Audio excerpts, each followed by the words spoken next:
Okay. Maybe I should turn this on. So today we're going to see, so this is the, well, almost the last week of the term. We have seen several algorithms, we have seen several data structures. And well, so far we have been looking at a lot of how to implement things. For instance, how to implement linked list, list, and so on. In this lecture, we're going to see a set of classes in Java that are a bit like magic. So they implement things you may want to use in order to manipulate data. And so these data structures we have seen so far, I mean, they are on textbooks and many people have used them and have optimized them. So imagine now that, all these years that these people have been, the community has been developing these data structures and this algorithm, then they just, okay, let's implement them so that everybody can have them. So it's a bit like that. So we're going to see the Java collections framework, which contains classes and implementations that are efficient, and most of the time they do what you want to do. So if you want, for instance, to have a list, you go and find the list. You go and find lists from the collections framework, and you use that. You don't need to implement it yourself. So in a sense, it's a bit like saying, oh, we taught you all these algorithms and data structures, but now you don't actually know them because you can use them out of the box. It's a bit like that, but it's not exactly like that, because as programmers, most of the times you're going to be using these libraries, but sometimes you will have to implement your own libraries. So that you have to know very well how these basic libraries work if you want to implement something else. Or sometimes you may have a choice between two different classes provided by the Java collections framework. And if you don't know how they internally work and the data structures are based on, you wouldn't know which ones to use. So this is all to say that the Java collections framework is a bit like magic. It provides a lot of things you may want to use, but that doesn't mean that you don't have to know how these things work in principle. So let's see.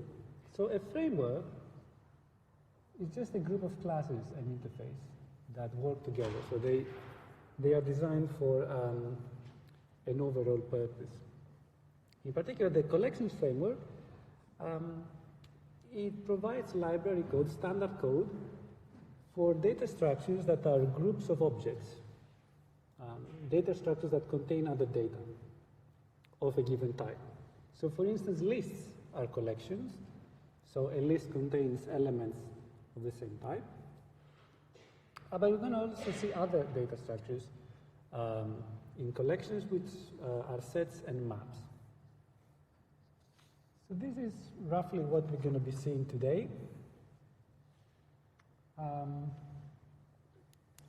So we're going to start with the collection interface, which is at the top of the hierarchy, and it's very generic. It's an interface, so it doesn't tell you how to how its methods are implemented, and it just says this is a collection, this is a group of objects, of things. And then below that we have two other sub-interfaces, which are lists and sets. And lists, on the other hand, say, okay, this is a group of objects, but it's actually ordered in a row, if you like, so they're indexed. So these are array-like structures. And we have already seen array lists and linked lists in this module, and we're going to see them a bit again. And on the other hand, we have sets. And sets are collections which, differently to lists, they are not really ordered, but also in a set, you also don't have duplicates. So you're not allowed to have an element twice. Whereas in a list, if you remember, I mean, you can add the same things as many times as you like, that's fine.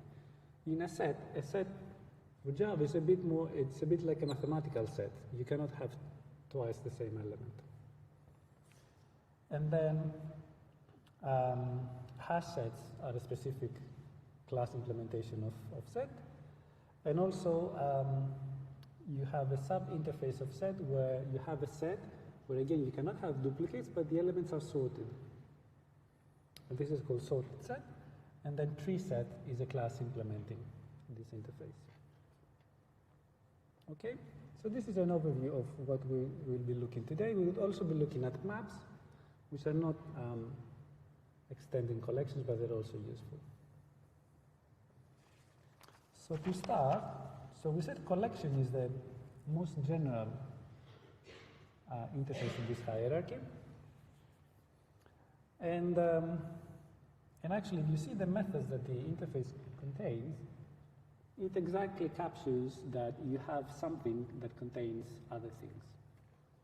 So you have a data structure where you can add, so collection E is an interface that is generic, so it's parametric on E, and you can add elements of type E in your collection. So you have an add method, and the add method allows you to add, and then it returns a Boolean. And the Boolean says, well, if this addition changed my collection, I return true. If this addition didn't change my collection, because for instance my collection was a set and I wanted to add it something that was already there, then I return false. And then similarly, well, on the other hand, we have remove. So if you have a collection of type E, you can try to remove an object from it. And observe here that the argument to remove is object. So if you have to remove a list of integers, a collection of integers, you might want to remove an integer, and this will tell you, it will remove it. So it will remove the object you gave it, and then say, well, actually, it will try it, it will see if the element is inside the collection. If it is, it will remove it and say yes. If it's not, it will not remove it and say false. So come again, so you want to remove an element from your collection, this method will actually look at your collection, see if you have this element, and if you have it, it remove it and returns true. If you don't have it, it says I don't need to remove anything, and then you have it and returns false. And contains works similarly, it just checks if the object that you give is inside your collection. And on the other hand, if you have a collection, you can get its size, which just returns the number of elements it contains. So now you can see that these four methods are very general, and they can apply to a whole lot of situations of data structures where they contain elements. And that is exactly what I meant by saying that collections is a framework that is very general and probably contains all the data structures that you might want to use. So if you go in the definition of this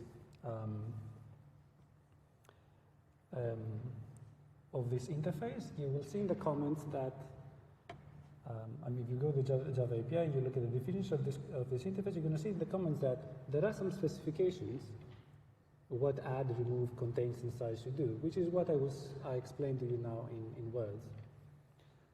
So the specifications are general enough, so they are specific enough to say, well, when you add, you have actually to add. When you remove, you should remove. But they're not too specific because obviously when you implement your interface, add and remove may have different semantics, may take different meanings, depending on what you're actually implementing. And obviously that's the whole idea of having something being an interface and not a class, that you leave some space for the class who implements your interface to be more specific.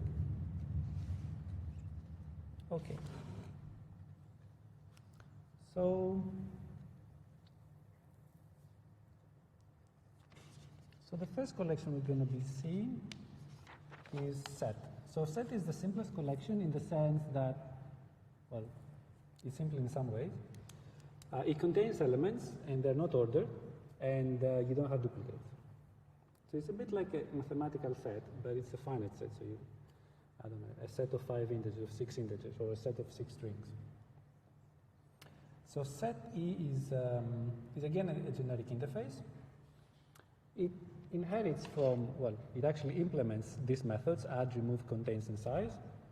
So in this case, when you want to add an element, it will only add it if it's not already in your collection, in your set.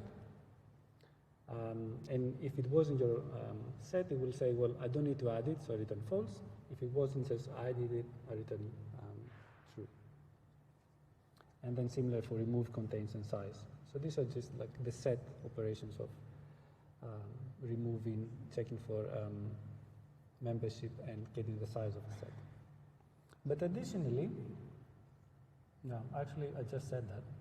So let's see, so add E, so if you have a set S, you want to add E, then if S already contains E, sorry, if S does not contain E, so this was false, then this becomes true, so it's inserted in the set, you get back true, and the size of your set increases by 1. So I have my set here of numbers. I want to check if 5 is an element of this set.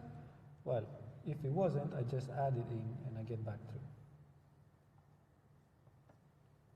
On the other hand, if S already contained 5, I have my set, I have 5 already inside, so it will not try to add it because this is a set, you cannot add an element twice.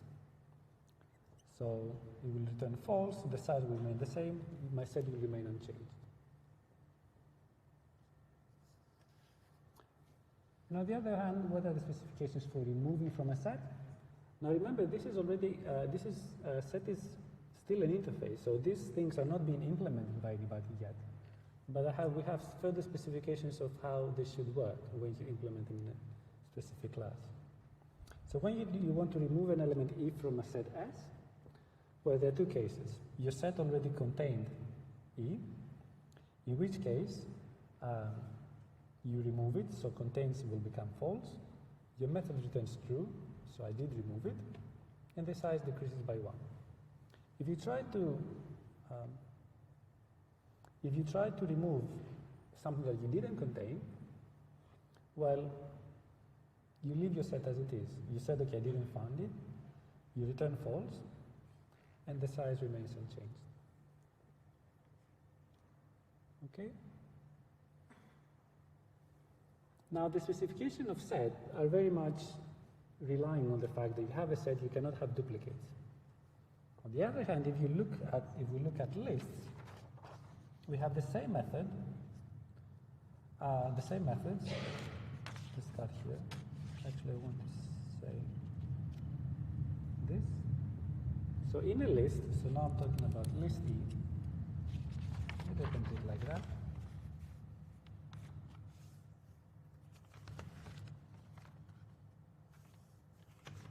So this can work.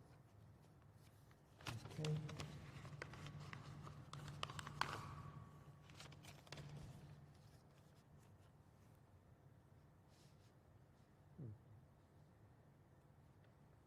So the fact that in a list you can have duplicate means that when you want to add an element, you will always add it, that's fine. So add it will always return true, and it will add the element at the end of your list.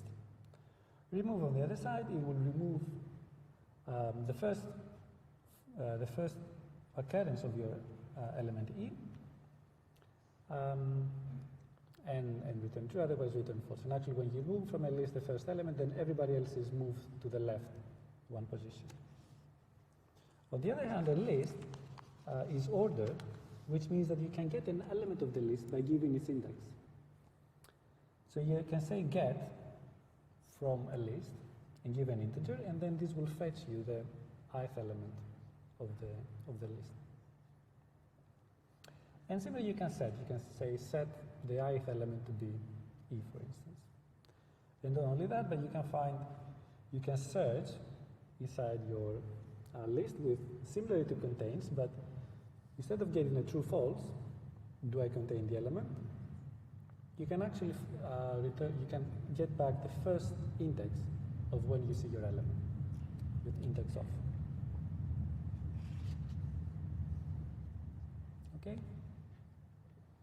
So all these it reminds us a bit of arrays, and that is the whole point, that lists are array-like structures.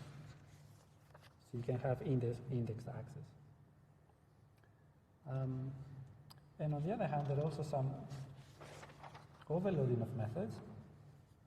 If you remember from collection, list extends collection, so it inherits all its methods, but also overloads. For instance, for collection, we said when you want to add a collection, you have one argument, which is, okay, you just give the element you want to add, and for example, in a list, it will go at the end of the collection. But you can also, in list, you can also say add the element E at position I, and this will go at position I in your list, add the element, and then move everybody else to the right. And then similarly, when you want to remove, you can either say remove this object from my collection, standardly, or you can say here, well, remove the ith element. So you can see that here there's an overload because we have the same methods, but they have different signatures. So add for collection has just one argument of type E, whereas here you have integer and E. And then remove here has an object argument, whereas in lists it has an integer. I mean, in the overloaded list it has an integer argument. Okay. Okay, so we have seen several things. Let's try them a bit to see how they work.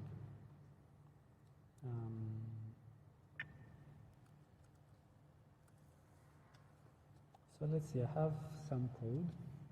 Or maybe I should put the lights. Okay. So I have some code here and I will test it.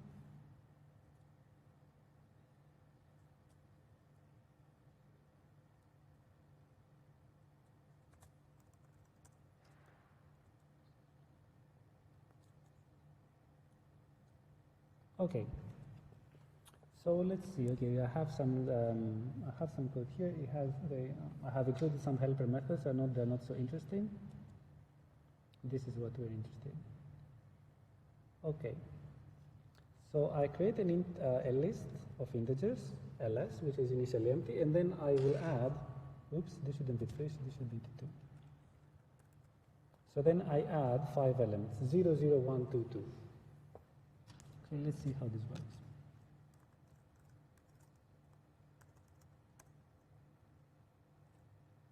So, okay, it complains because I have done some castings that are, it doesn't like, that it thinks it might be unsafe. Let's see. So I add 0 to my list. Addition returns true because we said every addition succeeds in a list. You just add the element at the end. So, okay, I add 0, 0, 1, 2. So what I get is this list. In the end, 0, 0, 1, 2, 2. So I added 2 twice. And then I started removing. So first say, remove 1. And what I actually want to do is remove this element here, 1, in my list. But now remember that remove is overloaded, so there is remove object and there is remove integer. And now it is an integer. It says, okay, I will remove, but I will remove 1 meaning the first element, I mean the element in index I. So after remove 1, it returns this list. And you can see that what it did, it just removed this guy here, which is not what I was intending. But I want to remove this guy here, which is 1, but it's element 1. So how can I do that? Well, one trick to do this is say, well, to convince the compiler that you mean you want to use the remove method from collection, you say actually object 1.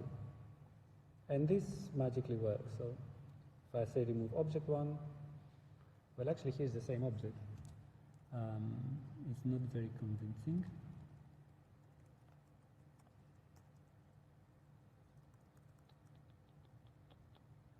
Let's do remove 2.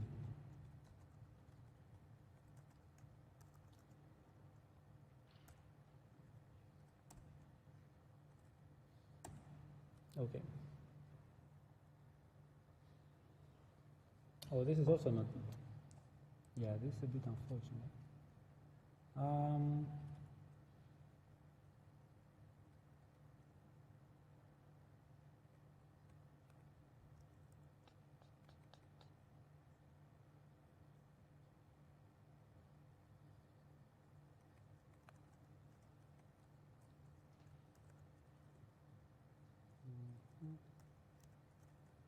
Let's remove 0 and 1.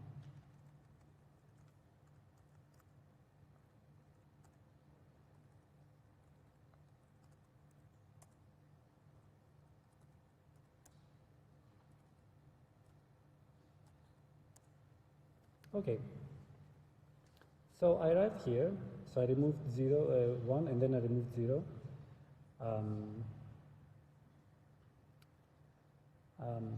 And now I say remove object 1, and then it finds 1, and it removes it. And now if I try to remove, for instance, I don't know, 24, which is not in my list, it will say here is your list, and actually false. I didn't remove it. But because remove also, remember the argument to remove is an object, you can also say things like remove the string foo. And the compiler will not complain, we just do it and say, well, there is no foo, so I return a false. Okay. So this was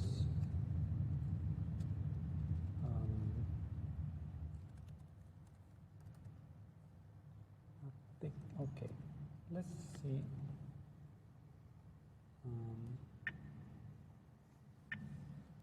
Okay, so this was about lists and the overloaded methods and the collection methods. What else do we have? So remember, if you remember with array lists, when you wanted to create an array list, there was no way to do it like by giving the array list from the beginning. You had to say, okay, start with an empty array and then add things. And this is the standard, one of the standard ways to create a collection. The other way to do to create a collection is to copy it from an already existing collection. So these are called copies of constructors. So inside array list, inside array list E,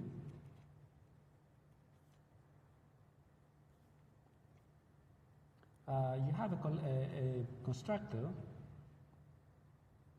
that returns an array list if you give it as input another collection. And the only requirement, so basically I'm copying what I had before above, the only requirement is that the collection you give it has elements of a class that extends E.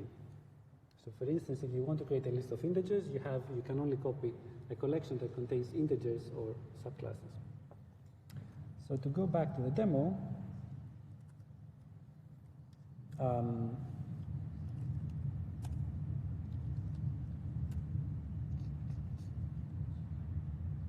so remember I had this list here with 0 to 2, and now what I'm going to do is, so I have 0 to 2, and I want to take this list and create a copy of it that is a set. Now this is interesting because collections and sets are different, well, lists and sets are different collections. But I am allowed to do that. So what I do here is I say, let this set here, st, be a new hash set. Hash set is a class implemented set. There is a copy of my list ls. And now you can see that this is interesting because first of all I have a list that has duplicates, 0 to 2. So I would like, when this works, to get back the set of 0 and 2. I don't want two duplicates. And just to see how this works, whether the new copy is actually a copy or there is some kind of interference between the list and my set, I'm also going to add 24 in my set to see what I get. And you may have guessed it, but I get this behavior. So here what I got is I got a copy of my set, 0, 2. Sorry, a copy of my list, which is 0, 2, because the second 2 has been removed. Sets don't have duplicates. And then I added 24, so I just add it in the end. So it's really convenient. You can actually make copies of collections even within the different classes, which it's quite cool. Okay, so this is about copy constructors. Have any questions? Yep.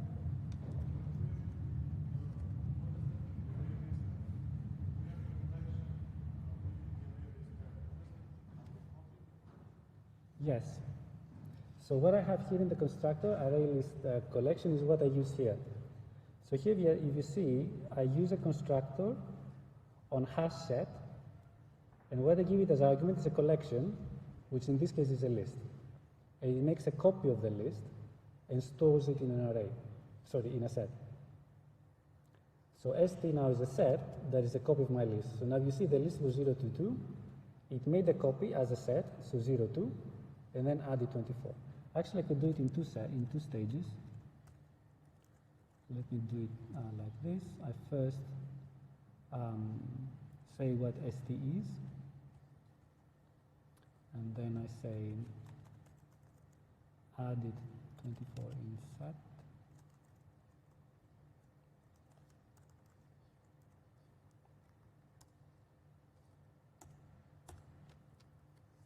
So when I do the copy, I get back a set, 0, 2, and then I add 24 in it and I get back the set. So you see it made a copy, but it's actually a copy, it's not a clone. I mean, there's no interference between the two.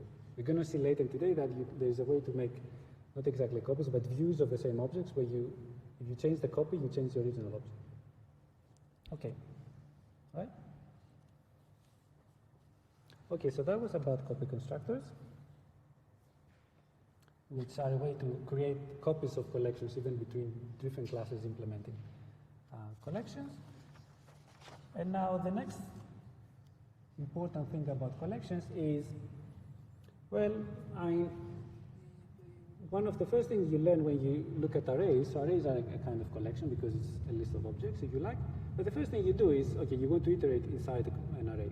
And it's very easy to do iteration to array because you have a for loop, you say for I equals 0 until the length of the array, just go through it. Now if you have a collection, a set, then you're a bit of like in a strange position because a set, by definition, doesn't have any structure, any ordering, I mean, generally speaking. So how are you going to go do an iteration through its elements? So that is a problem. I mean, yeah, I mean, when you write down a set like on a piece of paper, obviously you assume there is an order, you put the elements in order. But in theory, I mean, the element doesn't really exist, you just invent it on the spot. If you want to program with collections, there should be a way to iterate through the elements of a set that is well specified, if you like. And the way to do that is using iterators. So, we can call the method iterator on a collection, and this gives us back an iterator object. Now, iterator is a class. It's again a generic class, and has two very important methods. So maybe I can make the following picture. So I have a set, or I have a collection, and this has several elements. So this is my collection. And let's say this is collection E. I want to iterate through them. So the way I can do this is by creating an iterator in this collection. And the iterator, if you like, is a structure that points or like looks at the element. So let's write it like this, iterator E. And I put this, to mean this is not a pointer to this, it's just a structure that looks. And now the iterator, when you call next, so it's an object that has two methods, next and has next. And next just gives you the next element in the iteration. So basically the iterator decides, oh, here is an order for your collection, here is a way to go through all these elements. How can you go to the next element? Just call next. So if you call next on your iterator, you get back the next element. So the first time you get this, the second time you get, you call next, you get back this, the third time you get back this, and so on. So it iterates through your elements. And then, obviously, when you iterate through a collection, how do you know when to stop, when you have seen all the elements? Well, one way to do this is you count how many times you have done next, and then you compare this to the size of the collection. An easy way to do it is, well, there is a method for iterators that say has next. So has next tells you basically how I finish my iteration of all elements. So it will return true if you haven't finished and there is a next element, and it will return false if you just examined all of your elements. So iterators are for iterating through the elements of a collection, and the reason you want to do that is you cannot do things like for I equals 0 to the size of your collection, because there's no way to index the elements of the collection necessarily with an index I. In a set, you cannot index. Okay?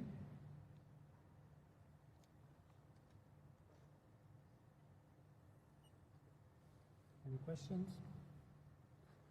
Okay, let's see how you can iterate with a collection. So suppose that you have call being some collection. You want to iterate through all these elements. So we can write a for loop as follows.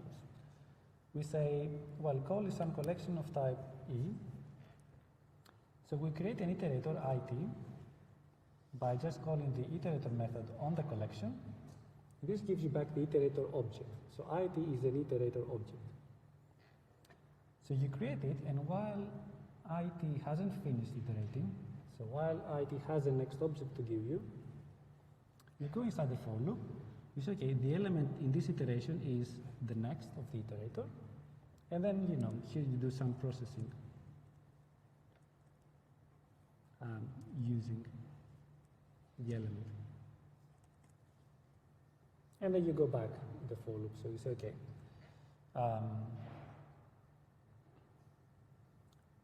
Have I finished the iteration? If not, let's go back and go for the next element. So this, if you like, in a for loop would be the I++, and this would be the I less than the size of your array. And if you want to make things a bit simpler, in Java you can write, there is this other way to write the same for loop, which instead of creating the iterator and you have to check whether it has an next and so on, it just says, well, for each element in the collection, do this. So basically this is like creating an iterator, and then inside the body you just take the next element each time. And actually this way of iterating through a collection also works for arrays. So what we have done so far, where we index the elements of the arrays and inside the for loop was not always necessary, because we just take the next element in the array using this for each loop. So let's look at this through an example. So what I have here, so let's. Okay, not better. So we have seen this so far. Okay. Now I want to iterate through ls. So let's look at this.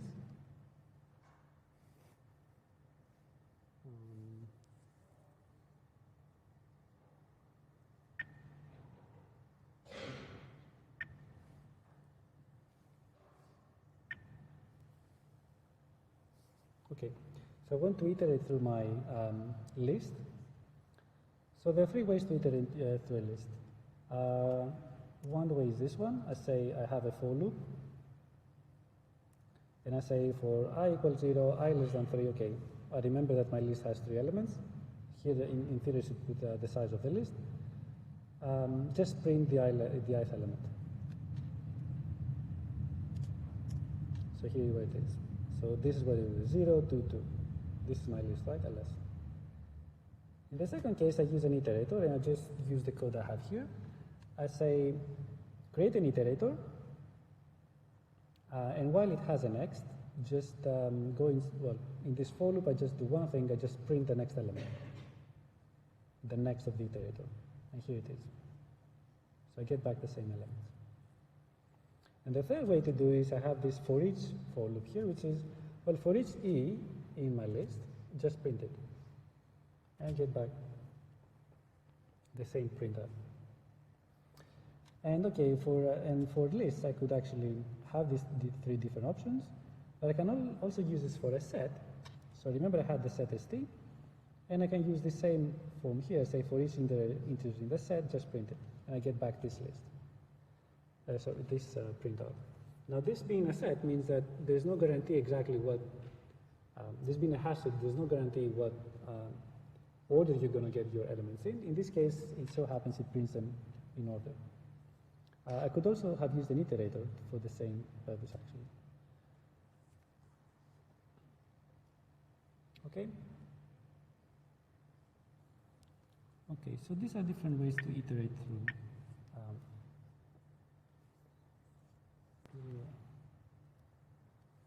through a collection. And yes, the order, obviously when you do, sometimes the order where in which you look at your elements is important, because for instance, if you have a list, you may want to look them in order. So for example, you can find the first element that does something. So there are some guarantees. So if your collection implements the list, then the elements of the iterator are returned in order. If you have a sorted set, which is a class, which is an interface of sets that are sorted, then the elements are returned with respect to their order, with respect to the sorting. But for instance, for a hash set, there's no guarantee exactly in what order you get your elements back. Okay. So having talked about sorted set, so sorted set is an interface that extends set and defines sets with ordered elements. And so this is where you want to have a data structure that contains some elements. It doesn't contain duplicates, but you want them to be in order because, for instance, you want to do binary search on them. And you have some extra methods, and these are the head set and the tail set. And this is if you have a set of elements, you spot an element inside, and you want to find all the elements of your set that are smaller than this element using the order of the set. Well, this is the head set. If you want to find all the elements that are after it, like in the order, like or equal, then you get the tail set.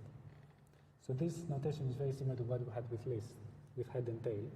And it's, in a sense, you look at your set as some kind of list, but without duplicates.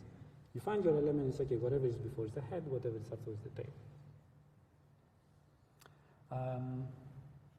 And then tree set is a class implemented sorted set. And actually, tree set and hash set are like the main classes that implement the interface set. And then hash set and tree set are very related to what you may have seen in the mini project, which are like hash maps and binary trees, binary search trees. So hash set is a set that is implemented using a hash table. So it stores its elements and it has a hash table that tells you whether this element belongs to the set or not. And the fact that it has a hash table means that it's very fast. So for instance, if you want to check whether an element is in your set, it's a constant time operation. The tree set, on the other hand, is a structure that contains, is based on a tree, so internally contains a sorted binary tree. And a binary tree is a tree structure that is like a linked list, but each element has two next elements. So for instance, a binary sorted tree can be of this form.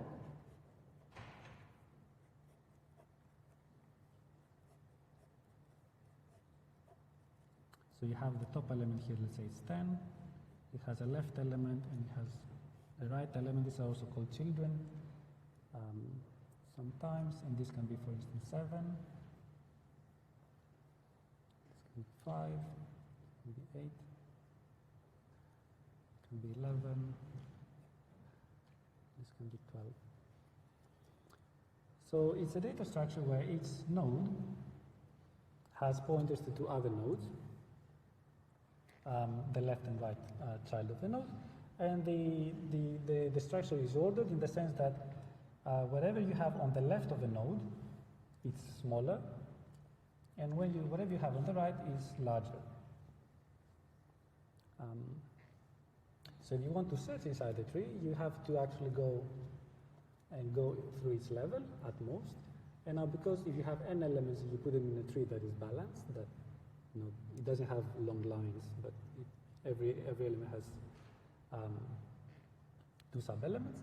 Then the height of the tree is logarithmic in the size of your collection. So accessing, additions, removals are log n. So you can do this in logarithmic time, which is worse than constant time, but it's actually quite good.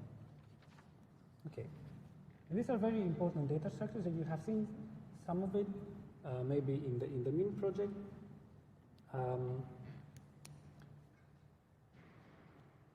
Yeah, but in general, they're quite useful.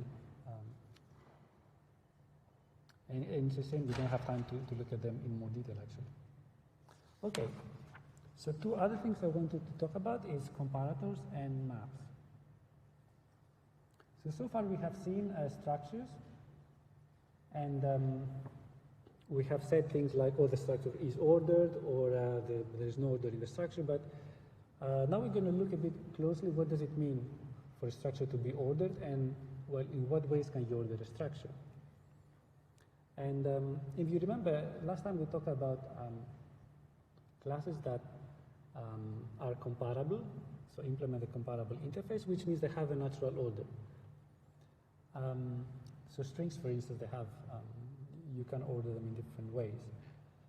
So integers can be ordered alphabetically naturally. But what if you want actually to compare things or to sort a collection of integers using a different comparison method?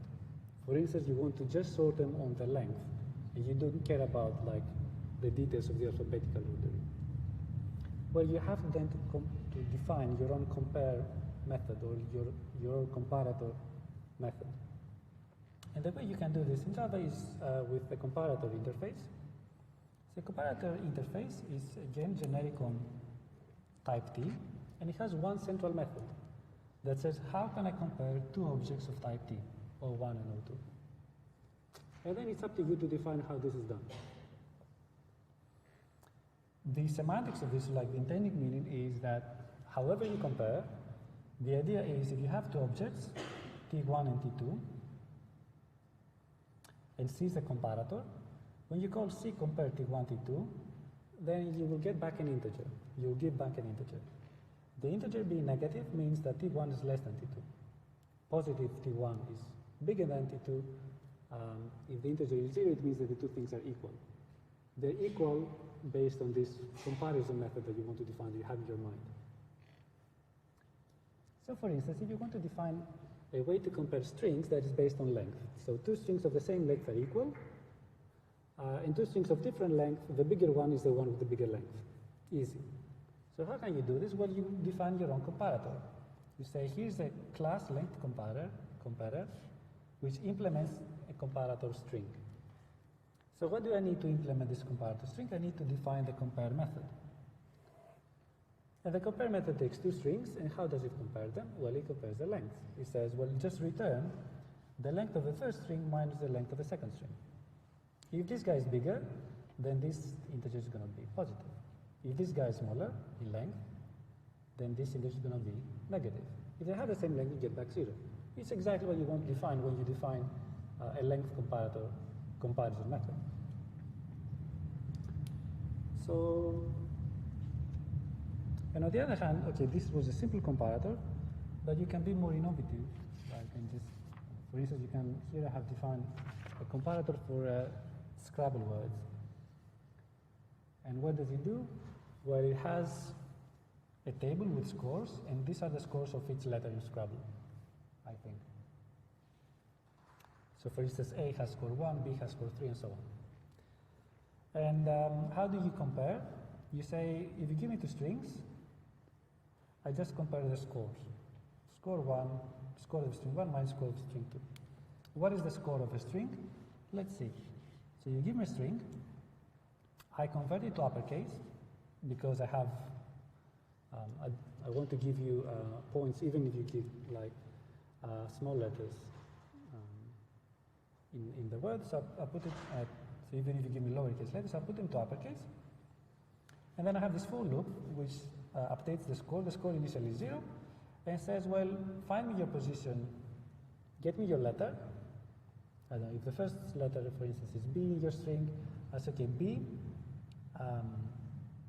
remove A, this gives you 1, so this means that B is here, so this is the value of B, and this is 3. If your letter is A, I will do this, I will subtract A minus A. Okay, so now I'm doing arithmetic on characters, so the integer repetition of characters. So if I have A, I remove A, I get 0, I get the value of A that is 0. Okay, this is one way to compute the Scrabble score of a word. And then if I have a comparator, I can use it in order to compare strings. So how can I use actually a comparator? let's see. Suppose I want to implement a method that you give it a collection of type T.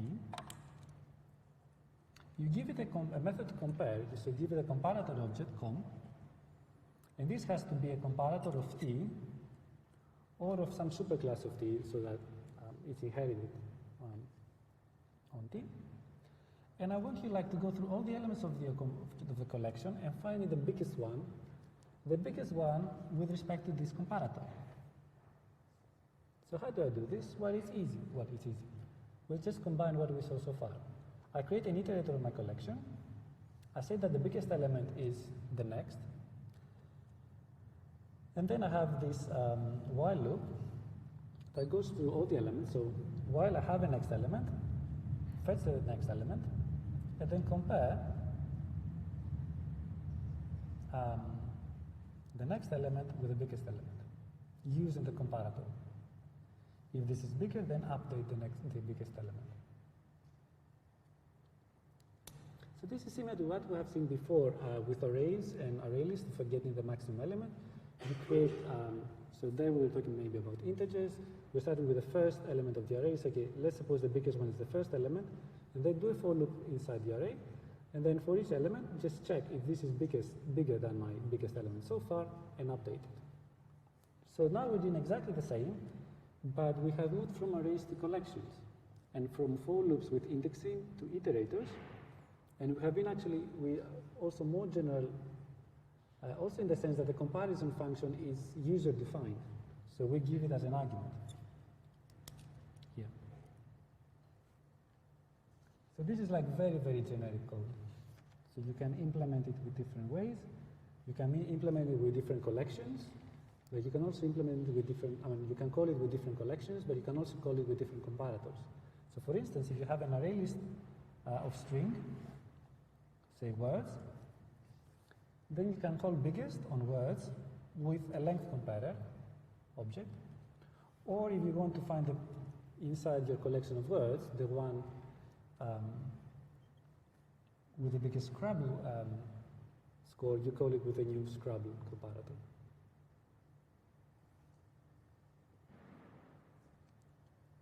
Okay.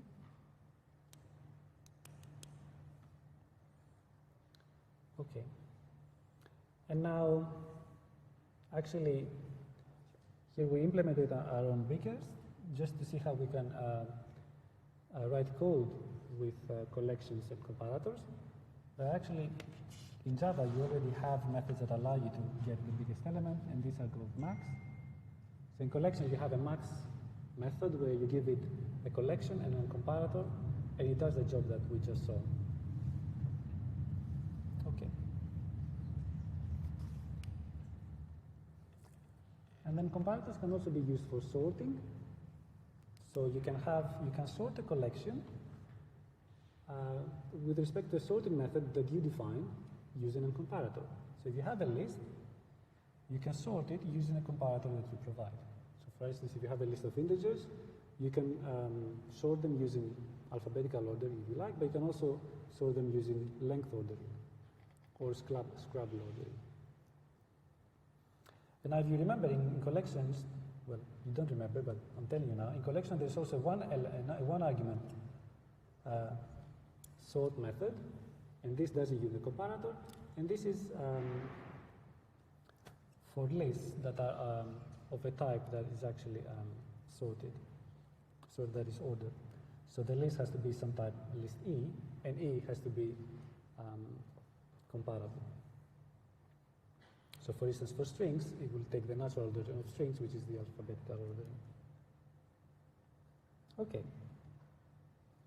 And a final thing on comparators, which is more like a way to do things more easily. So we saw this length comparator, which was just saying, oh, you give me two lists, you give me two strings and compare the length. If you don't want to write a new class for it, because you think it's just, okay, it's too simple, it doesn't really, it's not worth the effort, you can actually create a new comparator using an anonymous class. So you can have define straight away here when you say new comparator, the definition of the class, which says, okay, it's a new comparator which actually implements comparator with this compare method. And you just give the code of your compare method straight away at the point of creation. So this is to make your life easier if you're not going to use the same comparator in many places in your code. Okay. Okay, and the last thing I wanted to talk about was maps. Another great structure you have in collections. And this thing is, and this time it's a bit more complicated than just collections of containing objects, because maps are like functions a bit in mathematics. So they're mapping things to things.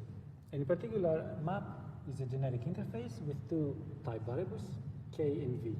K stands for keys, v stands for values. And the idea is the following. You have some keys, and you have some values. So these are sets, for instance, I don't know, integers to integer, strings to strings. And a map just says, well, here is a mapping of these guys, I don't know, these three guys, to these three other guys. So it's like a function, but it's not defined necessarily in all k. So k can be integers. You don't want to define all integers because your map is going to define it. You just define on the integer 1, 2, and 3. Now coming back to the mini project, this is very similar to what you have seen like with the dictionary of words.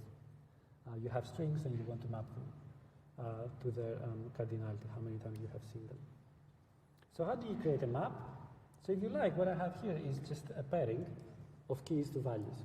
So a map is just that. It's like it contains pairs of keys and values, finitely many.